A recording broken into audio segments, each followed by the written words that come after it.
welcome to another episode of The Lion's Den. I'm your host, Venezia Leone, and today I sit down with Brad Hawkins, CEO of SaferNet, which is an AI-powered cybersecurity platform that helps businesses fight back against today's wave of cyber threats. Brad is a very impressive entrepreneur, and we start off by talking about how he got to where he is today. A really cool part of his story is that SaferNet was actually not a totally different product, but a different product at the beginning, and how he had to be flexible and move with kind of what the industry was looking for in order to find the success that he's found. We also talk about AI-driven cyber attacks and how you can use AI to combat these. We talk about his journey as an entrepreneur, and finally, we dive into a really interesting topic about the spiritual side of technology and what Brad believes is kind of the good versus evil fight within the industry that he's in, and how we can all kind of anticipate these good and bad and things and work towards finding and using technology for good. It's a great episode, and you won't want to miss it. Hello, Brad. Thanks for joining us on the Lion's Den today. I know we're going to be covering AI, cybersecurity, and kind of your journey as an entrepreneur. So you've built businesses in finance, tech, events, multiple different areas. What first drew you to be an entrepreneur? Honestly, because I ran into so many dishonest people, it drove me out of my mind. I thought, can there be anybody that just does honest business? And I ran into people that all they cared about making money. And although that's why we do business, right, is to make money. You make long-term money when you do it honestly. You make short-term money when you do it dishonestly.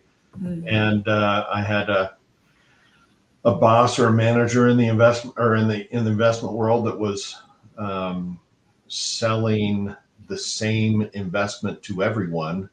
It didn't matter what their risk tolerance was or anything. He just recommended it to everybody because it was the best commissioned product that he could find. And so I had another business that I was with that one Saturday morning, I had a visit from the FBI asking me questions about my boss. And so I thought, I just got to do this myself. So I did.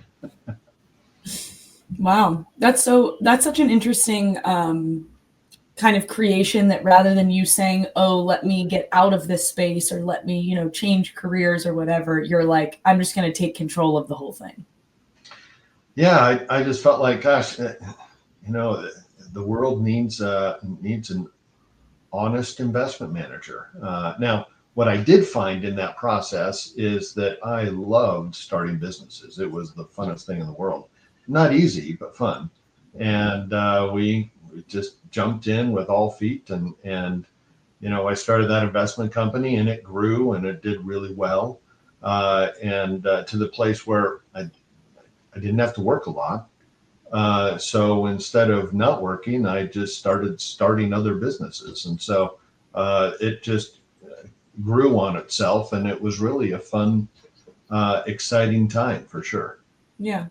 So when you say it wasn't easy, can you talk us through one or two kind of challenges that you faced when you first were building these couple ventures and how you overcame those?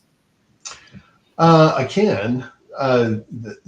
Number one, just the length of time that it took. I've started a lot of businesses. I've written a lot of business plans, and either this is normal or I'm the dumbest person in the world. I've never had a business plan that went according to plan. You just get started, you start pivoting, you start changing, and you either join it and say, okay, what's next? How do I make a change? Or you panic and do all kinds of crazy stuff, trying to stay on the plan that's not working. And so, I suppose if I spent a little more time analyzing and researching, I could have figured out those nuances. But there's always that time frame that says, when do you just start? And I find, people with a lot of fear, they overanalyze and they just never get going because there's always those difficulties. I've said this several times to my staff now. I said, We cannot wait until we're confirmed that we have a green light at every intersection before we get in the car and start driving to the store. We can't do that. We've got to be able to start driving and then seeing what we need to change along the way.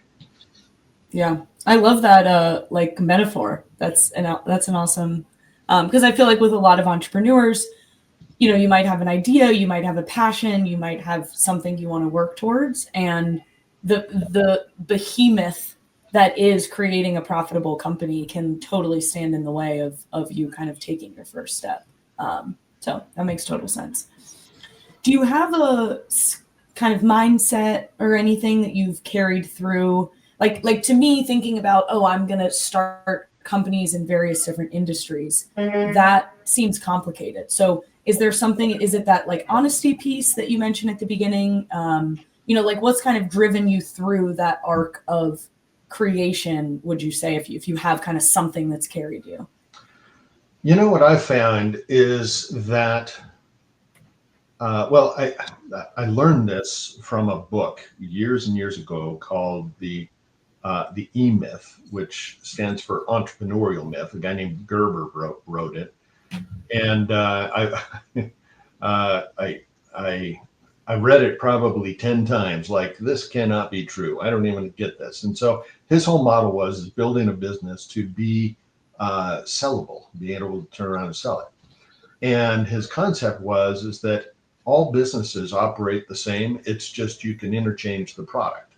And I'm like, is that true? Can you really do that? So in my investment world, the product was advising on investments. In my oxygen delivery, my product was selling oxygen to nursing homes. And so we had an LED light business that it was building and selling LED lights. And so it is the product that's interchangeable, but the business itself operates very, very similarly.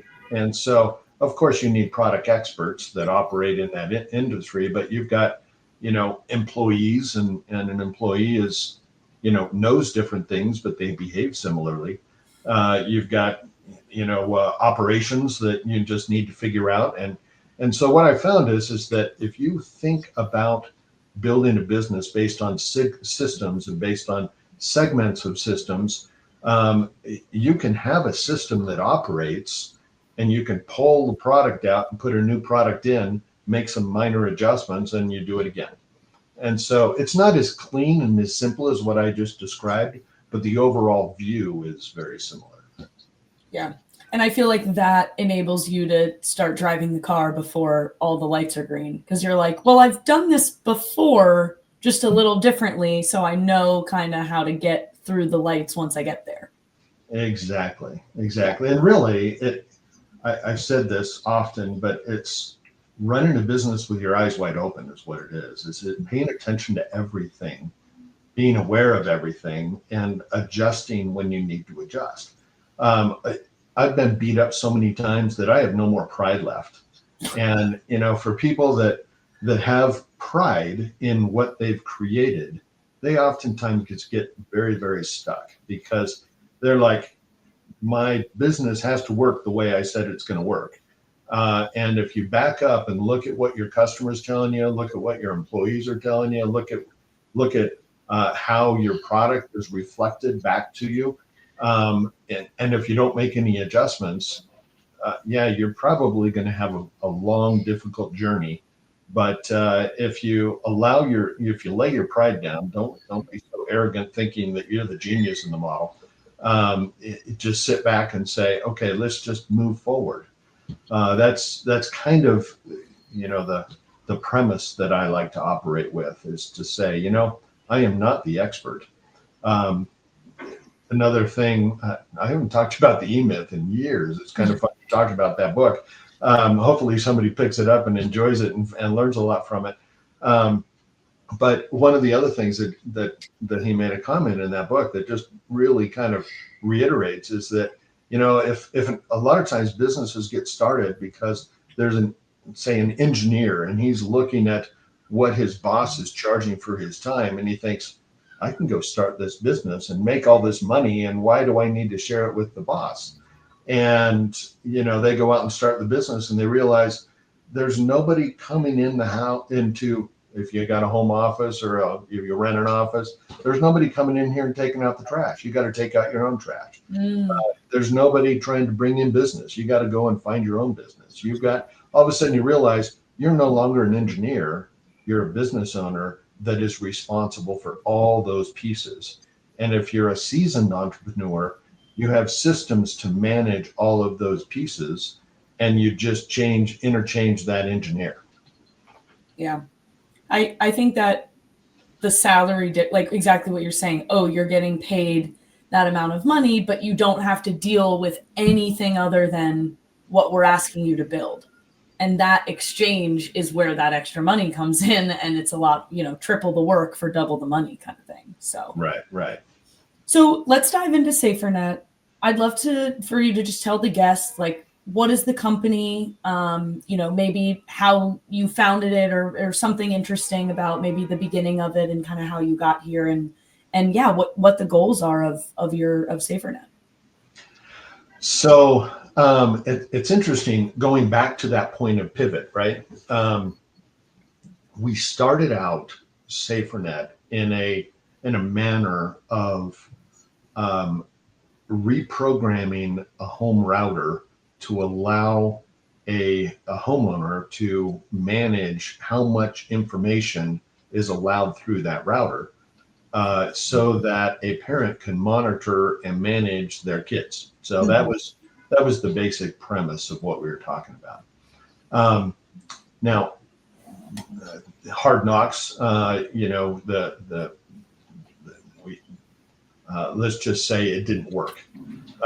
The reason that it didn't work was the routers that we would program, and we found the most common routers, and et cetera. All they do is go in there and update their router, and our system fell apart again. And so it was like this ongoing thing that we couldn't keep up with other people's development. We had no control over that. So we ended up talking to our developers, and they didn't have any solution. I found another development team that did another project for me, and they rebirthed the whole thing, which that's sometimes what you have to do. You got to just start over and say, okay, how do we build this in a way that's going to work? So instead of changing routers, they backed up a little bit and they said, okay, what if we built it on a platform of managing endpoint devices like your cell phone and your tablets and your computers? So they built a VPN-based system to put an app on a device and then give parents the ability of managing those kids' devices. Step a little bit further down the road, we started realizing, the business worked really well, but people were just looking at us as a kid monitoring device. But what we had really built was an incredible cybersecurity tool. But nobody saw us as a cybersecurity tool because we designed it to help parents manage kids. So a lot of marketing, branding, positioning, that kind of thing. And so we looked at that and said, okay, the problem is as soon as the kid gets old enough to be able to manage his own device, they disconnect us and they stop becoming a client. And we're like, you can still use us for cybersecurity. And so we thought, okay, let's back up again, try this all over again. We rebranded and added a few more bells and whistles to create this just incredible cybersecurity tool. We changed our market from kids to small businesses. And it really has been a fantastic move. Because at this point, what we do is we create the majority of what a small business needs for cybersecurity in one app. So we have a VPN that connects to any endpoint device, just like we used to. Within that VPN, we put virus protection so that if somebody goes to a bad website, that virus is not ushered in through a VPN. We run it all up into a dashboard so the administrator has 200 internet controls to be able to manage all the tools that need to be managed for a business or home office or an under 100 employee business. And at that point, we charge nominal. We charge basically $3 per device for protection. When most, if you get everything that we provide through other services, you're paying about $80 a device, which is really a big difference. Wow. And you feel like that kind of lower price point is your differentiator just because of the way that you built your technology? It's just easier to deliver that with lower costs? It is a differentiator for sure. But by the way we put it together, we have a lot of other tools that we can provide. For example, a lot of people use VPNs, but they use a VPN in a different way. They use a VPN to say, okay, I'm going to VPN into my office. So they turn on a VPN and then they go to the office, through the internet. Most people don't realize that, for example, if you go to a Starbucks or you're walking down the streets in New York or whatever it is, if you've got your phone open to connect to Wi-Fi, you're actually connecting to that network. Now, you may not be getting internet from that connection, but you're connecting to that network. So if there's somebody in that Starbucks that has malicious intent, they can upload a Trojan onto your phone, and they sit tight. You have no idea. You never connected to the internet. You have no idea you just received a Trojan. And so then you end up going to your office, and that malicious actor accesses his Trojan, and he then can access anything you have permission to access. And so he can do whatever he wants to do. And the trouble is, 72% of all hacks go unnoticed. You don't even know. You don't have a clue. And so, and why would you? Because maybe they're going in there and just downloading credit card information or downloading all your trade secrets or whatever it is. And they don't want you to know because they want to continue to have that access. And so if you've got somebody's going to be able to look at that and say, well, I've got a VPN. I'm going to turn that on before I go to the office. Well, it doesn't matter. Your Trojan has already been delivered to you. And so now you sit tight because you had your Wi-Fi on. What we have is we have a 24/7 always on VPN. It always is connected. So you can walk through, connect to any Wi-Fi you want, and it's encrypted so that nobody can penetrate that. So that's one of the cybersecurity tools that we have that makes us a little bit different. There's many others, AI, there's several other things that we do, but our battle is trying to help the small business guy that doesn't have a clue how to do cybersecurity, and we provide it the majority of what they need right there on a simple app that's downloaded on their devices. That's a crazy, scary story. I feel like it reminds me of before credit card chips started becoming the thing, and people could just walk by your credit card in the mall and tap their hand to your purse and steal all your credit card information. It sounds like a very similar thing. You're literally living your life and someone can access or at least gain access to potentially, personal or, what trade secrets. I mean, that's interesting. So something that you've mentioned, before is AI, AI plus cybersecurity, right? There's now, you can automate these processes, you can automate these hacks. So AI-driven hacks aren't predictable anymore. What does that actually look like for a business today? Everybody is wondering that, right? I mean, AI is pretty new. It's been around, but it's advancing fairly rapidly, and that part is pretty new. And so it's interesting when you think about that, because we're looking at AI as like, oh wow, I'm learning how to use ChatGPT, or how fun I can ask it really weird questions and it gives me really weird answers, right?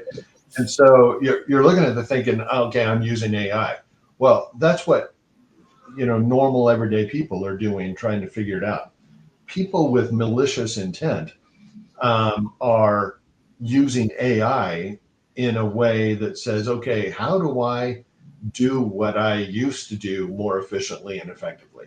And if they're trying to figure out how to drop a Trojan on your device at Starbucks, now they're using AI to be able to penetrate. You want to do a scary thing, go on YouTube and ask YouTube to show you how to hack on coffee shops.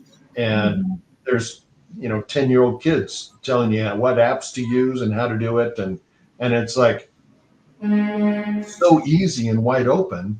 You're in a lot of trouble, because now you can actually go into a place where you go into the dark web, and you can subscribe to AI driven hacking models. And so and then you share your revenue with the dishonest people on the dark web. And so it's a whole industry now.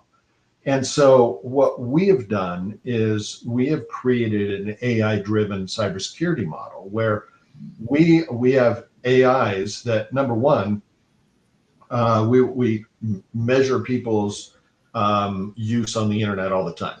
So if you have SaferNet on your device, you get a score, and that score might be anywhere between, well, it's 1 to 100, but you might have a score of 90, which means that you're doing great managing yourself on the internet. I never have a good score because I'm always showing people how we block things, but it shows this is really bad. But what our AI does is give me a paragraph or two of what I can do online to be more safe, to not be as risky as what I do. So I probably shouldn't try to access the dark web and if I want a good score, because it's going to say that's where you're going to get in a lot of trouble. But because I operate encryptedly, I'm safe if I do that. But I can also show someone here's the safety that we provide. So I'm telling people not to do that. Just don't do what I do. Just do what I say, right? Kind of like my kids. But the intent is that we have an AI that's monitoring that. But the cool thing is we have a different AI bot that goes in and it notifies what's going on behind the scenes. So if there's an attempt, it will notify. If there's something going on, it's staying on top of it. And so it is using AI to detect other AIs from accessing. And it's kind of like the war of the AIs. We're trying to get it to the place where we're keeping up with our technology as others keep up with their criminal behavior, if that makes sense. Yeah, absolutely. I definitely think that using AI to fight AI is probably the best tool that we have. So I want to learn a little bit about your scaling SaferNet. What was maybe like your biggest challenge, right? So you have this idea, you have the engineers, they create not just the child monitoring kind of, VPN in the app, but you decide to scale it to small businesses. What challenges did you run into, and maybe how did they change over time from beginning, maybe that was more customer acquisition, to now keeping up with the technology? Like, would love to hear the challenges and over time. If you think of a challenge, we ran into it. I mean, it's just the journey of an entrepreneur, right? I mean, it's just what happens. And, I tell our team all the time, there's no businesses that is out there today if there wasn't a very tenacious person behind the scenes pushing it forward. Mm-hmm. And that's who we are, is we just have to be very tenacious. But we've had every block known to man that we've run into. One fairly recent is a couple years. We were finding that there was a lot of people that were using us and they loved us, and then they would disconnect for one reason or another, and then they would forget to reconnect, and then down the road they would look and say, why am I paying for this subscription? I'm not even using it. Cancel. And we learned that by calling people that were canceling and say, did we do something wrong? Oh no, we just found that we weren't using you. Well, why'd you stop using us? Well, I don't know. So we put in a reward system and said, okay, we're gonna reward you for staying connected. So we were issuing a cryptocurrency, which we bought very inexpensively. We're issuing a cryptocurrency for every couple hours they stayed connected, and it was building up in their little bank we had on there, and they could use it to pay for SaferNet, or they could buy little, you know, trinkets on our little store, and it was kind of a fun little project. Mm-hmm. Our credit card processor panicked, and they said that we were violating their cryptocurrency policy. And I looked at the cryptocurrency, that we weren't violating anything at all because we were not buying and selling. We were just giving it away. Yeah. And they agreed, but they still disconnected us, and then they blacklisted us. Well, to get a credit card processor under a blacklist has been monumental. And so we went to another processor, and finally we found someone that would pick us up, and they had no bells and whistles. It was just, we had people behind the scenes doing credit. It was just horrible. Mm-hmm. And it took us about a year to rebuild from that. But unfortunately, the awkwardness that our clients used to have this streamless system to a very awkward system, we lost about half our clients. It was just horrible. Terrible. So it's just those little tiny things. But to be honest, the biggest thing that we have that we've run into is just people knowing who we are. You've got these big boys like Express that everybody in the world knows, Nord, everybody knows who they are. Yep. They don't do anything that we do. I mean, we're cybersecurity, they're VPN. We just happen to use a VPN, but because of that, it's really easy for people to just buy a Express as opposed to a SaferNet. Once we get a chance to explain what we do and realize we're charging a little bit less in some cases than what they're doing. Sometimes they have promotions that make them a little cheaper, but they do one thing, we do about 12. Yeah. And when they realize that, they're very excited. But it's just crossing those hurdles of people knowing the big boys as opposed to knowing us little tiny SaferNet. So if that makes any sense.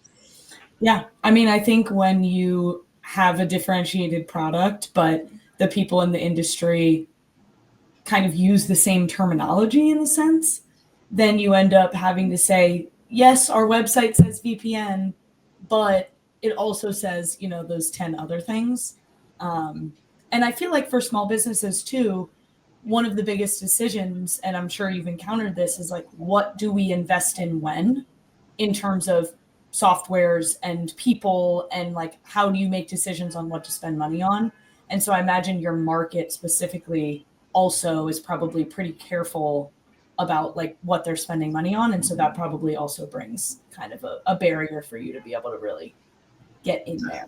That's exactly right. And that's why, we could charge 5 times what we charge now because of what we offer. Mm-hmm. But our market are people that, they're trying to rub 2 nickels together to get a marketing budget. And we're trying to take part of that to keep them safe. They're like, well, I'll do that.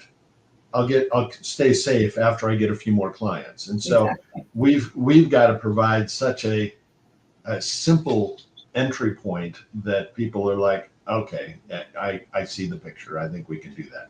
And it also works really well because we're in 26 different countries. I mean, there's people all over the world that use us. And everybody's economics are not the same as the U.S. economics, and we've got to be able to offer something reasonable to them as well. And to be honest with you, I'd rather have 20,000 people paying $299 than a couple thousand people paying $1,000. And so my approach is I have a strong belief that every person in the world that has a cell phone or a tablet or a computer should be running SaferNet, or at least a like product, but there's no like product, so it's SaferNet for now. Mm-hmm. And so if everybody has that, I can even drop the price even lower to get it to the place where it's a very reasonable solution for as many people as we can keep safe. Yeah. Yeah. I love the focus on actually delivering the value and not necessarily the focus on making the most money. So kind of one of my last questions is you have a book that you wrote. Congratulations. Can't imagine writing a book called God, the Devil, and the Internet. And it takes a look at everything we've been talking about through a spiritual lens. I'd love to just hear a little bit about like how does faith shape the way you lead and build, especially in a technological era that is so dangerous. Yeah, that's a big question for a little question. So I appreciate the question, but from number one, my belief is that there is a God and that God enjoys having a relationship with us, and he's trying to talk to me 24/7. He wants to tell me what to do. I mean, he cares a lot about all of us. He Mm-hmm. loves us, and he wants us to be successful. He wants us to do the things that we love and be successful at it. And so he's trying to guide us and doing all kinds of things and guiding us. And if I pay attention, I can hear him and make some good steps. And if I don't pay attention, I get along the hard way, and that's not as much fun. Um, but I wrote the book trying to a little bit describe that, where I make the claim that the internet is probably the best invention of all time, barring possibly the Industrial Revolution. And although as AI creeps up, it might even be much greater than that. Who knows? Um, but I say that God has been the creator of the whole thing. And I say that even though I know that there's the guys that created the computer and created, how to connect all those computers through a network and all of that thing. And I go through the history of all that. And I talk about the fact that, these guys, they probably never even acknowledged who God was. Mm-hmm. But yet, if we believe God created us, he gave us a brain, he taught us how to do things. He's leading all people as best that they can if they humble themselves and allow them to do that, and to this place where he can create things that he says he wants to provide for us. And so if these people, even though they don't acknowledge it, are building these things with the brain that God gave them and the ideas that God gave them, I give God the credit for that. And so at that point, there's also an enemy out there, and an enemy would love to do anything he can to destroy what God's trying to do. Mm-hmm. And he's taking all these great things that God has created that's great, and he abuses it. And so you can look at that in a loving relationship or whatever the case is. There's always the good side and the bad side, and we get ourselves into all kinds of arguments around them, right? Yep. And what I make a claim to is that God made this amazing internet, and we can use it for all kinds of great good in society and helping people and building businesses that are good businesses and doing all kinds of stuff. And then on the other side, there's all kinds of people using what God created to destroy. And my motivation of creating SaferNet is to protect the good. So if we can protect the good and make it so that people can go into the internet and not be afraid of their kids being trafficked and not be afraid of being shown things that you don't want to be shown, or not being afraid of people stealing from you or whatever it is, Mm-hmm. you can use the internet for the purpose that it was originally built for. We're all in much greater shape, right? And my job is to do my very best to figure out how the enemy is trying to destroy us through this great invention, and do my best to stop that. And so, yeah, that's the whole premise of the book, is to say uh, it's God and the devil, and they're battling through the internet, and we're building a tool to be able to block out what the enemy's trying to do and free us up to be as successful as we can on the internet.